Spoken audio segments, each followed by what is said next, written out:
Bottle Rocket Lab by Caitlin Kiernan. The acid-base reaction is a type of chemical process that includes hydrogen ions. An acid and a base combine together, they neutralize both of the chemicals, and then it produces salt. The acid-base reaction can be used to determine pH level. So some of the tools you're going to be using for this experiment include a plastic bottle. You're going to need tape. I use clear tape just so that I could see the reaction going on, but you can use any kind of tape, and you can also decorate it any way you want. You're going to need 3 pencils, which you're going to be using to create the stand, baking soda and vinegar to create the reaction, and then paper for your baking soda. And then you're also going to need a cork to put into your water bottle. So the first steps that we're going to be talking about are the baking soda paper steps. So basically what you're going to be doing is you're going to rip either paper in half or a paper towel, whichever one you want. You're going to measure out half a tablespoon of baking soda and you're going to put it in the middle. And then you're going to roll the paper like a burrito on all of the from one side to the other, and then at the end of it you're going to twist the ends. You want to make sure that no baking soda can escape, which is going to start the reaction even faster once it hits that vinegar. So the steps to make the water bottle are really simple. First thing you're going to do is you're going to create a stand. So as you can see here, I just used 3 pencils and I just taped them, made them about even. I think one of them was a little bit less. It was kind of on an angle, but it still looked really fine, so it worked for me. And then you're going to fill the empty water bottle with vinegar. You don't have to fill it too much. You can fill it like 3 handfuls. You can fill a little bit more than that. You don't have to fill it more than half because you want the reaction, especially if you're going to be shaking it, you want it to kind of take a little bit of time so you can put it down so you don't have it explode in your hand. And then the last thing you're going to do once you put that vinegar in there is you're going to place a cork in the bottle.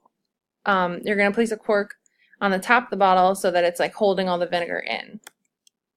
And then steps to combine. What we're going to do is we're going to add the paper baking soda combination to the vinegar. You're going to shake that bottle. You're going to place it on a stand and then wait for the explosion.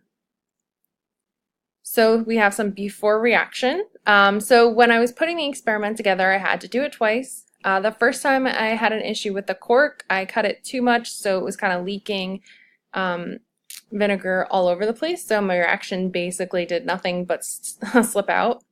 And then the second time I did it, I didn't put enough vinegar in because I was told not to use all the vinegar. And so the reaction took a little bit longer than usual. So here is the video of my reaction. So as the reaction began, I noticed that a lot of the bubbling occurred at first. I believe that I put my cork on too tight the second time because the actual reaction time took about 5 minutes. So now we're just going to watch as it's a quick little overview of what you need to do for preparation and then the explosion.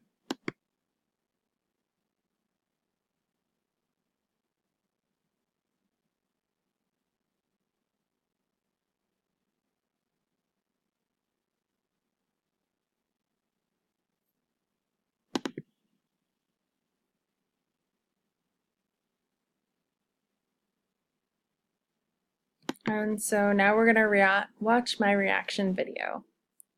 So you can see the tools there, nothing too crazy, just some baking soda, some vinegar. This is showing how to wrap the baking soda burrito, basically. The pouring of the vinegar after I created the stand.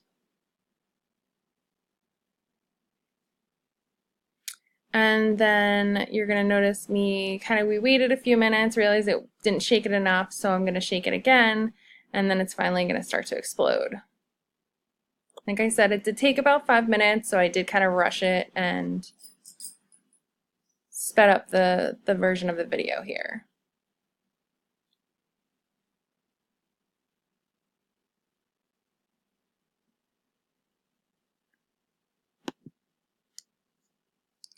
So the reaction that occurred in this experiment was between the sodium bicarbonate and the acetate acid. When these 2 elements are combined, it produced carbon dioxide gas, water, and sodium acetate. Right before the pressure reached max in the experiment, I did observe bubbles forming, but then they were quickly dissolved back into the solution. And here is just a picture of my bottle beforehand and during the explosion.